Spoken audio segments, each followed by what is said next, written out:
Jake, welcome to the podcast. Thank you for having me on. How you doing? I'm good. I'm good. How are things with you? Good. Yeah, not too bad. Just stuck in the office as always, which isn't good, but we try and strive through. But talking about weird and wonderful stuff gets me through it. So, do you want to just explain who you are and what you do for the listeners? Yeah, so I'm Jake Davies or JD Scuba. So I'm a marine biologist, work for Project Shark or Angel Shark Project Wales. And alongside that, an underwater videographer and an HC commercial diver as well. So many hats. Yeah, I guess. But when I think of you, I think of sharks generally because I don't know if this was like an official thing or just something you mentioned offhand. But isn't one of the things that you want to do is try and film every um the name the collective term for sharks and skates has gone out of my head. Is it something brank? Go on, you'll know. Yeah, yeah, Lasma Branks. So Lasma shark brank. That's it. rays. That's terrible. I should know that. That's horrendous. But isn't that something you'd like to do? You'd like to try and film all the UK ones? Yeah, so where possible, there's Yeah. obviously a bit of outliers that I can't get done, but yeah, after filming the Angel Shark, which was almost thought to be impossible, it happened. I feel like it's the next step is to go and hunt down the rest of those shark species. There's so many different ones that will be really exciting, and across the UK as well. Because I suppose people don't realize. I mean, the number's going to fluctuate, I guess, according to how far you want to cast the net. But what is like 40 species, something like that, or is it more than that? So it's kind of like 27 kind of coastal ones, and then it kind of goes up from there with migratory species that come in seasonally, and then some of the deep water species. So I'd rule out the deep water species. The majority of them, some of them are pretty deep. Yeah, it's mad as yeah, because I look at I think it's the Shark Trust, and they've got like a load listed on their website, but like 20 of them are all crazy deep sharks that no, unless you're like a deep sea trawlerman, you ain't ever seeing them, are you? No, no, they're all No. like well the continental shelf. So, Yeah. but some of the slightly ones that move into the shallow waters, they're possible. Yeah. Got to time it right. You got to find the key information. Really, that's the bit we need. I did catch a blackmouth dogfish earlier this year, which I guess they're deep water, aren't they? You tend to get them in deeper water. Yeah, they're definitely deep, but then yeah, you're up in Scotland, weren't you? So it's kind of That's right. it's the parts of the coast where kind of some of the deep water ones come relatively close to shore. Yeah, that was pretty cool because they do look alien. Like as far as I'm aware, because they don't have a swim bladder, they can be released okay. I mean, a lot of fish when you bring them up, they don't do so good. I don't know if there's been research into it with sharks, but they went back fine. They look like they went back okay, but they're really weird. Like the eyes are bright green. They've got all this mottled coloration. Really freaky looking little shark, really. I think Norway you can get them there in Ah, relatively shallow water. I'm pretty sure I've seen photos from Norway, but also no, Norway's a place you get chimeras in like 30 meters of water. That would wow. be a dream of like seeing a chimera in the wild. Because we get them in Britain, right? We get chimeras. Potentially, I think we do again off the much more Yeah. deeper shelf. Yeah, I mean, not that we'd ever see them, but as far as I know, like they do turn up in deep sea trawls and stuff like that. But you'd be extraordinarily lucky to see one, right? Yeah, Yeah. 100%. I think I can almost say that's impossible. Almost. Like, gotta be careful where I use that phrase now. Well, you say that, and you mentioned it earlier, but like with the angel shark. So, for those that don't know, I think I'm right in saying that you're the only person with decent footage. Let's put it that way, because I think I have seen some stuff of like just people with chucking a GoPro in, but Jake's actually got some incredible footage of angel sharks doing behavior as well. So, how did that come about? And I guess it's a good segue into Project Angel Shark as well. Yeah, it was so yeah, like I said briefly I mentioned I've been really fortunate over the years. I work on angel sharks as a scientist or marine biologist. Over that time before 2021, I did say multiple times that it was nearly impossible to film such a rare cryptic shark species off the UK, and considering that UK dive conditions aren't always the best. So you're looking for a shark that's flat, buried under the sand, and doesn't want to be found. And yeah, I said it was quite impossible. But then on a bank holiday, August 2021, I had the decision of going for a dive or doing some housework. And the right decision was to go for a dive because Always, housework was always. the best option. And I went to a site that I've been to before, but I went slightly different part of it. And then swimming along, my buddy swam over a tail, and I was like, "Oh, that looks like a thornback ray. That's cool. Really excited because we don't really see many of them on this part of the coast." got closer, and I was like, that tail doesn't look right. The only place I've ever seen the tail like that is in the Canaries, where they are a lot more common. And then I kind of sat back, and then you just saw this shape come out the sand, and I was like, this is it. This can't be it. Kind of breathing rate tripled. Remembered I was on tanks. I needed to conserve air, and then got the camera out and started filming. And yeah, that then just captured as much footage as possible because I thought that might be my only chance ever to see such a species off the coast. But I went back, came out the came out the dive, got another cylinder, went back in, and then managed to find it again for a second time Oh on the wow. same. That was yeah, that was another challenge. I was thought that's it. Once it's gone, it's gone. But managed to re-find it, which allowed me to get that extra half an hour dive time to build up a sequence of the angel shark swimming, burying itself under the sand, and then what is the money shot, nearly the golden shot of it actually using that lightning fast strike to catch a small goby. That was mental then, wasn't it? So you weren't actually doing that dive to find an angel shark. You were just having a fun dive and you happened upon one. Oh yeah, yeah. Yeah. Oh wow. I was into that mindset. I thought like you could normally never really go out and look for them because they're Okay. protected anyway, so you can't really kind of go and disturb them. But I thought the chances of actually seeing one is Yeah. so slim. It's just by chance, and that chance happened to happen on that bank holiday. Crazy. How big? Because it doesn't look massive. I mean, it's hard to tell scale, but was it relatively small? It was 30 centimeters. Oh wow. So baby. Yeah, almost newborn. Well, it would have been that season's young. So for us, the work we do then as Angel Shot Project Wales, it was incredible because it provided evidence that there's a breeding population as well off the coastline. Oh, that's fabulous. So with angel sharks, would they have had a wider distribution? Would they have been all over the UK coast, or has the Welsh coast always been a stronghold for them? So historically, through the work I've been doing, through looking through archives and different literature, they were found from the North Sea, so almost just the northern tip of Norway, the whole way down to the north coast of Africa, so up to the Canary Islands. So that's their whole range historically about 100 years ago. Now it's Right. kind of a lot less down to originally a stronghold in the Canary Islands, but as work's gone on, we've now got figured there's a population in Wales, there's a population in the west coast of Ireland, and then there's another subpopulations within the Mediterranean too that include Libya, Corsica, Greece. So there's more research we've been doing is providing more kind of really exciting work that there's still quite a few subpopulations around. And do we know why they've declined then? Do we have any idea? Not directly, it kind of varies from location to location. So human impacts being one of the main drivers behind it, but why in these certain areas is very different too. So it's understanding those more socio-economical parts for each countries as well. Yeah, because obviously it's such a dynamic creature, isn't it? And you just, yeah, it suppose it must be frustrating not knowing exactly. Because I don't suppose, are they bycatch? Are people, I don't suppose trawlers are catching them, are they? Or maybe they are, I don't know. Yeah, but majority of our records, especially historic ones, have come through like historical catches. So, for example, in Wales, where thornbacks were a bit more common, they were accidentally caught through the thornback fishery. So they Got you. are, but we still get records every now and then. So it's really exciting to hear that if someone does catch one as a bycatch, that they report it to the project, and we know, oh, there's actually a couple more in English Channel, which we weren't aware of as well. So it's Ah. popping up in different locations, which is good. More people know about the species. So if someone, presumably, whether they're fishing or maybe they're just enjoying the coastline and they see an angel shark, the best thing to do would be to get in touch with Project Angel Shark. Presumably, there's a website or something, is there? Yeah, so as Yeah. part of the Angel Shark Conservation Network, or specifically Angel Shark Project Wales, there's a sightings map. Whether you're a snorkeler, a fisher, or a diver, you can report that sighting on there. And yeah, each record is it's almost like a bit of gold dust, kind of understanding where they are.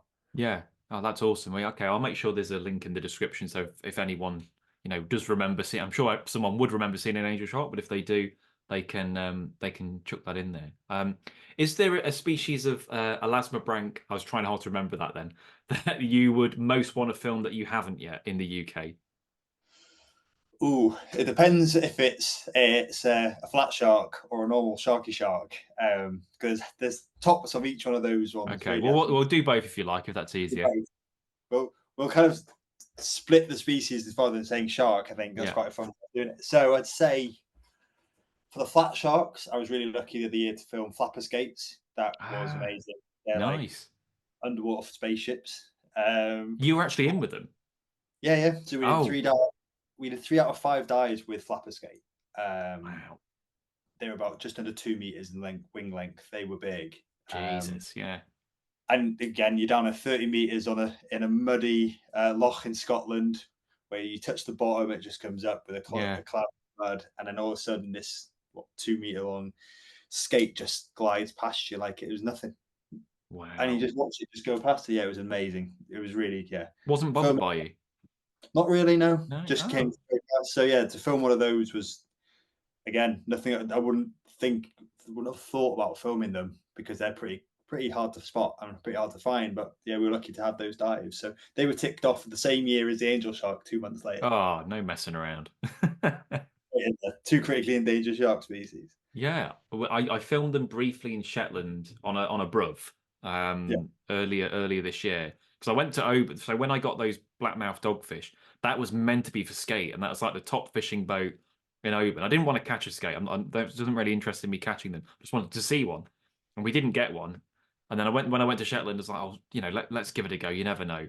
And that was about 32 meters of water. So lowered this on a bloody great big rope, massive lump of lead, cable tied mackerel to this cage. Like it was a real Heath Robinson job.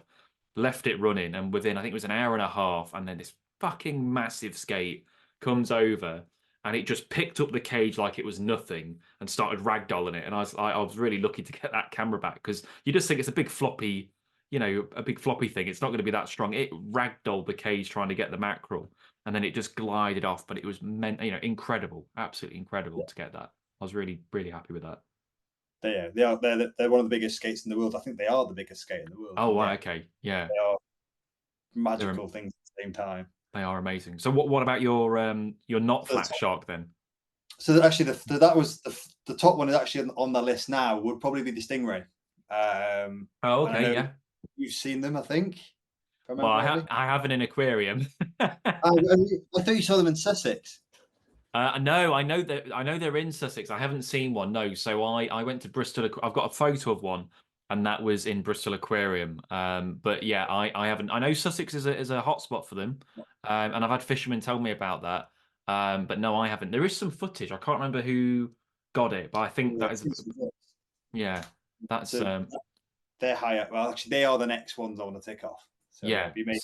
It's you say stingrays in UK, and people are like, "Nah, that's not true." I'm like, "Yeah, it is." And there's some nice examples of them as well.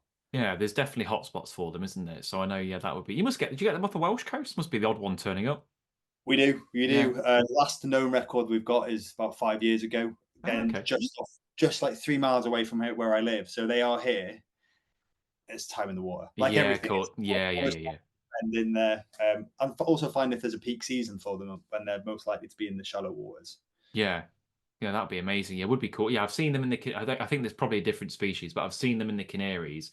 But they were huge. They were like size of a bloody car. I'm assuming it's a different species, but Yeah, yeah, yeah. there's There's some. two massive species in the Canaries, and you have Pastinaca, which is the common one that we get here as well. Got you, got you. So what about? I don't want to say normal sharks, but what about classic sharks? What? Yeah, Yeah, what about classic. that? So there's a running joke that I also have very bad luck when it comes to kind of traditional sharks or pelagic sharks. I'm on my fifth attempt to try and film blue sharks off the Welsh coast. So if my name's on the trip and you're on that trip, the chances are we either won't be going out or we'll get a minke whale instead. That Have you seems to be the have you trend. not been in with blues? No, No, uh, really. That's they've wow. invaded. Yeah, so pelagic sharks aren't my forte. I can say that. Oh, it must be the aftershave, Lloyd. There's Jake, sorry, not Lloyd. I'm mixing up with Lloyd Jones. I've been out with him. You've not. Oh wow, that's really annoying. That's really frustrating that you've not got them. Have you got plans to go next year? I'm probably going to try and get there. Yeah, hopefully next year. And Yeah. it's not like I've tried over the places. I also went out to South Africa, had trips booked out there to go and see them. That was also canned. So Ah, it's a species. It just must be blue sharks in general. Just don't want to spend time in the water with someone that spends time with skates and rays instead. do you think they're turning their nose up at you? Yeah, yeah. That They make it harder. that's the same thing with me and tuna. Every time I book a boat to go and do, well, yeah, you were booked on one of them, weren't you? Yeah, we can, Um, not we? every time I've tried to do tuna, it's either been cancelled because of weather, or we've not seen them. So I think I'm on my fourth or fifth go, and then someone will pop out and see like loads of them. So I do want to get tuna at some point next year. I'm dying to see one. Still haven't seen one. I'm frustrated really because Likewise, away um, from sharks, they are number one for the oh fish yeah, that I want to do. you can. They, yeah, Some of the stuff people have been getting, it just looks crazy. So yeah, would love to see one for sure. That would be pretty good. So in terms, you mentioned a couple of species there. So the rarest species you filmed, I mean, it's got to be angel shark, surely, or is there anything else that tops that? I think in terms of put the list together, the only reason kind of I made the list kind of feasible is taking off the angel shark because that was Yeah, kind of like the peak, and I was like, if we've got that, this list can actually become an achievable target yeah, and yeah, do. yeah, And then yeah, like things like poor beagle, we might have to blur the lines a little bit, where you got to yeah. kind of say the English Channel may have to be the cut off there because there's some places in Brittany where you can actually go shore diving with poor beagles, and Shore diving. yeah shore diving. Jesus. It's Wow. pretty much That so would be yeah one of my top ones for sure. Yeah, Porgy would be epic. Yeah, I saw is it there's like a company that run dive stuff, isn't there, with them yeah on Instagram and some of the because I feel like I don't think a Porgy would do anything, but they look like they mean business. Porgy mean whereas blue sharks just look a bit dopey, and I think everyone gets maybe a little bit too relaxed because they're still, still a wild animal. But I think if there was a big Porgy in the water with me, I my heart would be going a little bit. I'd definitely kind of be oh yeah keeping likewise. an eye on that. But I would love You to can see. Yeah, you can only respect them, can't you? You just watch yeah. them and just fully respect what a true predator they really are.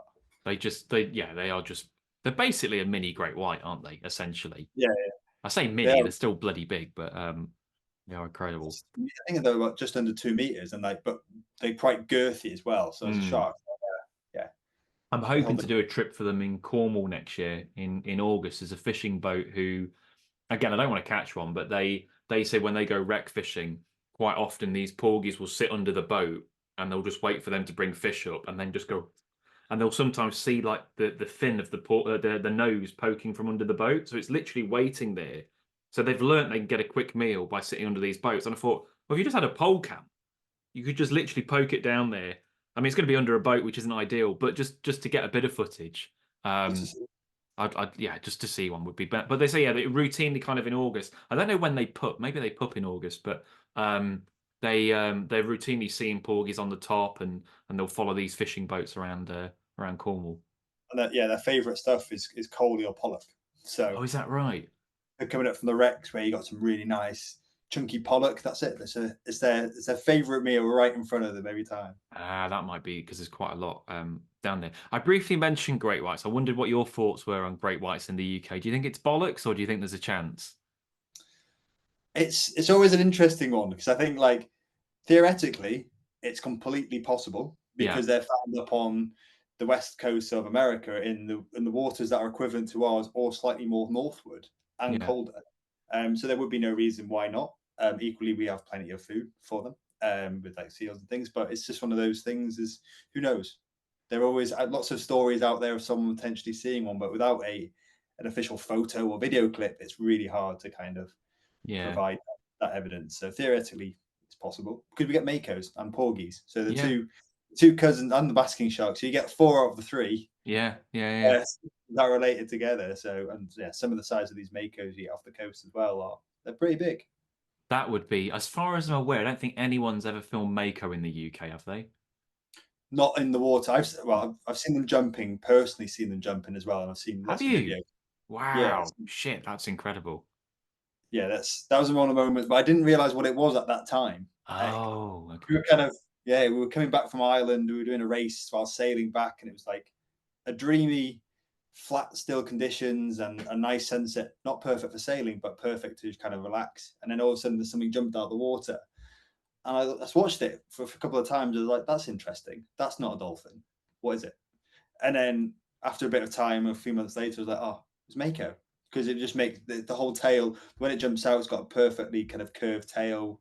Sorry, not a Mako. I've just realised it was a thresher. I just put a whole thing in my mind about it all. It was a thresher. Fresh is still cool though. Fresh is good. Yeah, so it's a thresher jump out, not Yeah, a Mako. I've got heard you. stories of Makos off the Welsh coast, some big Makos as well. Well, when I did Celtic Deep a few years ago, and I think the week before we did the Blues, there was £1,000 Mako off the Welsh Celtic Uh, Deep, which I yeah, think was still the record. I mean, well, they didn't bring it back in, obviously, they let it go, but I couldn't help but think if £1,000 Mako turns up, I'm jumping out the fuck. I'm getting straight fucking out. I'm not sure. Would you go anymore? Would it bother you? I don't know. I've no. I'd love to think I'd be fine, but Yeah. then you get there at the moment and go, "Nah, actually, I respect you too much. I'll just watch you from here." I saw there's a great video on YouTube of a guy filming a guy catching a sailfish, and he's getting it to the side. So he's in the water and he's filming the angler reeling in this sailfish, and then this mako just comes up from below, grabs the sailfish, and he's only maybe 5 meters from it, rips the sailfish in half, and you can just see the cameraman go "Rrr," like muffled, probably saying "oh shit." But I just think if that thing wanted to get you, there is nothing you could do. You are completely at its mercy. But it knew to go for it had a choice. It could have gone for the camera guy, or it could have gone for the sailfish, and it wanted the sailfish. And they're not stupid, are they? They're not out to get you for no reason. No, not at all. They know exactly what their Yeah, prey is. yeah, yeah. Yeah. And you see the makos in the water when in places like the Azores or against South Mm, Africa, and they're so sleek. Like yeah, 1 minute they're there, the next minute they just vanished, and then they just mm, appear again, and they're just yeah. so quick, so sleek, and yeah, they are a pretty impressive shark. They're the Ferrari of sharks, aren't they?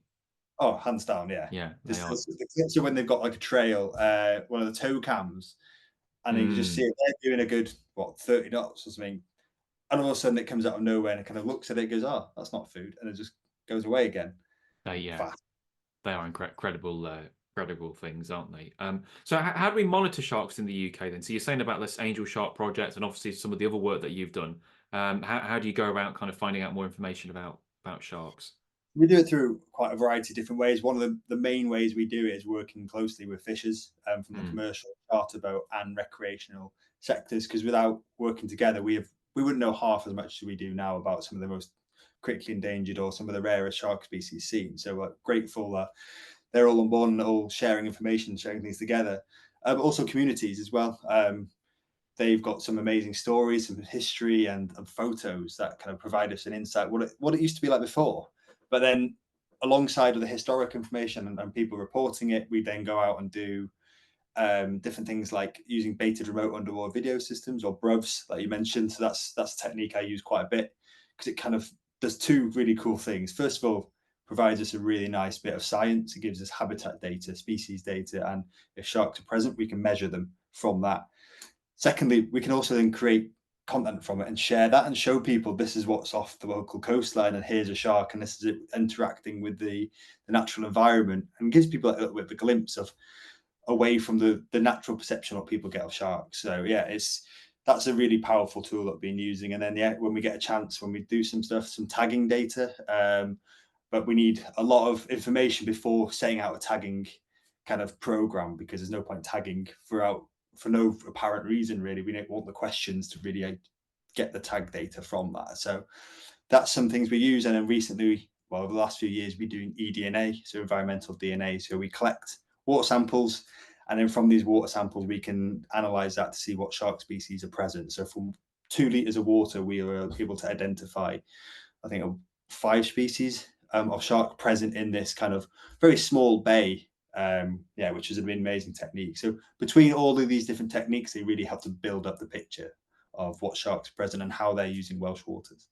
the Bruvs are. I really kick myself for where I live because it's the worst place to do marine stuff. But I've got kind of it's not technically a Bruv, but it's just a big camera that can go down and I just strap food to it. But I did it before I went to Shetland this year. I went to Oban and we were getting spur dogs because it's a species I'd never seen before, never had anything to do with. And again, like as soon as you put a bit of food down, they're on it straight away. Like unbaited cameras, you might get a very kind of brief glimpse, but they smell that food and they are on it. And that was incredible watching these spur dogs come in. So I think if I lived closer to the coast, I would be on that constantly because it's quite addictive because you just don't know what's going to turn up. Oh yeah, you can go through hours of like Yeah. just plain footage, and there was some really exciting Mm. clips. I think one of the most exciting ones I've had over the years is actually a juvenile taupe, which Mm. was what I think again that measured at roughly about 30 centimeters, and that was again very newborn, you can just about make the umbilical scar on the underside. So having actual footage of a baby taupe in the bay was really exciting, and it supports what the fishers say as well. So it's kind of nice having these two elements together to cooperate work. Because there's not a lot of footage of taupe out there, really, is there? Considering No, they're a, that's super shy. common-ish shark, but yeah, there's nothing, is there really? I don't think I've seen any underwater footage, or very few clips of underwater footage from divers with taupe. Yeah. Minus what there is in like places like California or South Africa, where they've got these big kelp forests, which they can Uh, hide them. But um, hopefully, well, I've gone to rebreather, so maybe next summer without the bubbles, there might be a chance of actually getting them, because I think they're flighty when it comes to the bubbles. do you think that's what's putting them off? They can sense that and they're just out of there. Yeah, yeah, Yeah. or because they're quite an active shark, whereas a lot more the bottom dwelling sharks like cat sharks or smooth hounds, they're okay for most of the time when you're diving around. Yeah. Oh, yeah. Because I was going to ask you about smooth hounds, but I've seen some of your footage. So you've filmed smooth hounds before. Yeah, Yeah. so I found there's a few places I can go. They tend to be quite a drifty site, so you Right. end up just bombing past them. But they're there during the summertime in about 25 meters of water. Oh, okay. You mentioned then cat shark as well. Where do you stand on cat shark versus dogfish? Because it seems to really annoy some people, which I don't really understand. I just sort of I flip between the two. If I'm talking to an angler, I tend to stick to dogfish because they don't understand cat shark. And then if I'm talking to a more kind of marine biologist sort of side of things, I'll flip over to cat shark. But I don't know how that came about really. Is it just because dogfish sounds a bit sad, or what do you reckon? I, I caught me by surprise because since growing up, I come from a fishing family, so dogfish is dogfish to me. Yeah, yeah, And then science was like, "Oh no, it's cat shark." I'm like, "But that doesn't sound. That's not right. That's not what we say on the ground. It's dogfish." But I'm yeah, the same as you. Then it depends who I'm speaking to. In general, I'll probably use cat shark because it's now more scientifically correct. yeah. But when it comes to actually talking to people or communities or fishers, dogfish, because we all know what one of those are. Yeah, I quite like catch because they are a shark. I mean, dogfish makes them sound like something else, but they are a shark, and I guess they're a little bit catty. But yeah, I The can eyes, kind isn't of it? see that. Yeah, I If I think remember so. correctly, it's the eyes that kind of give it away, and they're a charismatic shark species, I Yeah, think. But also, if you tell people that's a shark, they're like, "That's not a shark." I'm like, "No, it is in its own way. This is a shark." I remember one of the first dives I ever did. We found a nurse hound, what's the kind of proper term? Great cat shark? What would you call them? I think Or it's great to catch a local it is great. bullhead. Bullhurst, yeah. So I saw one, and it was quite big. It was fairly long. So I was like, oh, technically I've dived with a shark. But then when people say, what kind of shark? I'm like, oh, it was a bullhurst, but it still counts. I've technically dived with one, so they were pretty good. Do you think more species all turned up? Because obviously it wasn't that long ago we had the sand. Is it sand tiger shark we had, or some sort of weird sand tiger shark got Yeah, so washed we had, up? was it down on the south coast of England? We had Yeah, one that wasn't up, and then we had another one in the south coast of Ireland as well. So I think, that's but right. in general, I think there was three in total. Well, there was Hmm. definitely two that they recovered to do necropsies. Colleagues did that necropsy, and yeah, that was unusual, very unusual, but an exciting opportunity to learn more about the biology of that shark, I suppose. Did they? So you said a colleague did the necrops of it. Did they find anything out from it? Was there anything of interest? I can't. I need to. I reread the paper because the paper Okay. was released back in October. Okay. But yeah, it was definitely really good information about the species because you Yeah. don't get to see them like that often. No. And similarly, like sharks like the Greenland sharks, they've occasionally washed up in the last couple of years as well.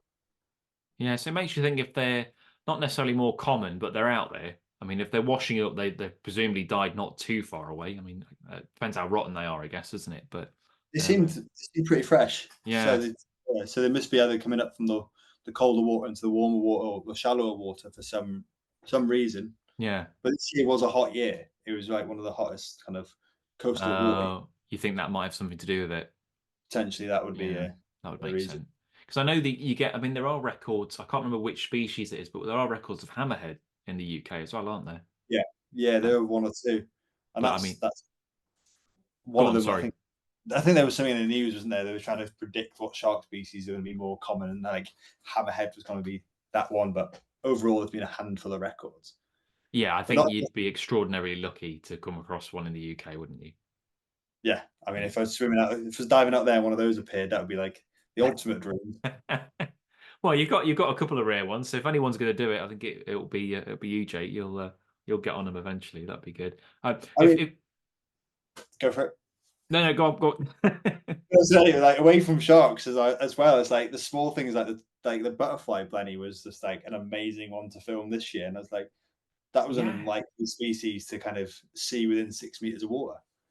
Yeah, so I don't know if you saw that I went through great lengths to find butterfly blenny this year because I'm writing a book on marine fish ID and freshwater fish ID. So I'm doing that, and I was desperate to get a butterfly blenny photo, and I was trying to search around. None of the aquariums had any, and I wasn't aware of any dive sites where you could get them. So I was like, how the bloody hell am I going to get hold of one of these things? And I was a charter boat came up in Dorset, and they just had a little picture in the corner on the website, and I thought that's a butterfly blenny. Got in touch with them, asked them if I could charter the boat just to catch a blenny, and they were like, "Are you fucking kidding? Like, you want to go out on a boat just to catch a blenny?" I was like, "Yeah, yeah, yeah." So I managed to convince other people to go with me, and we got four in the day. So I was absolutely chuffed to death to get these little butterfly blennies, and they're really aggressive. Like they bite Oh really yeah, hard. I mean, it clamped onto my hand. It fucking hurt. Like it would not let go. and then Really? some of the males they get quite big as well for blennies. Do they?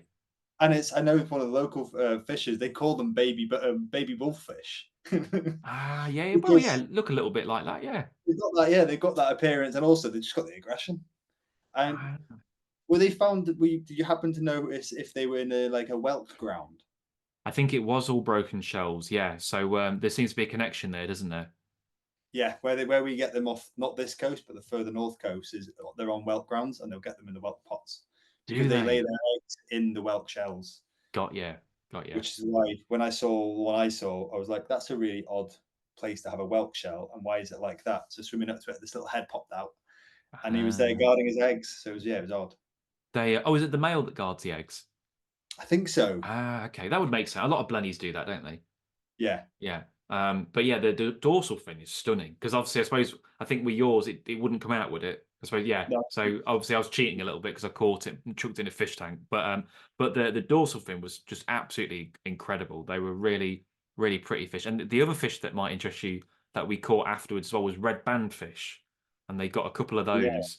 I didn't bring them back because I didn't think they would have survived, so we let them go straight away. But they're kind of a really kind of ribbon-like bright red fish, really weird looking. But I've not Like, seen any divers with them before. yeah, I can't remember. I think I've seen some photos. I feel like it's in Scotland again.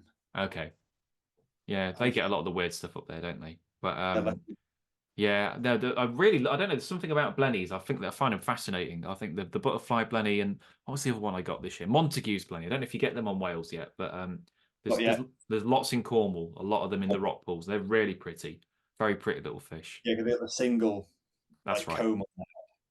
Yeah, I've Yeah, ended up with quite a lot of talks recently where everyone's like, "Oh, you can talk about the shark stuff." I'm like, "Yeah, yeah, I'll do one slide on sharks. The next four are going to be blennies and gobies." good. Yeah, And this is like completely changes people's perception on what there is. Because like, yeah, yeah, I know sharks are really cool and they are amazing, but look at the smaller stuff. And I guarantee, if you're not convinced by the end of this half an yeah, yeah, hour, yeah, look at them.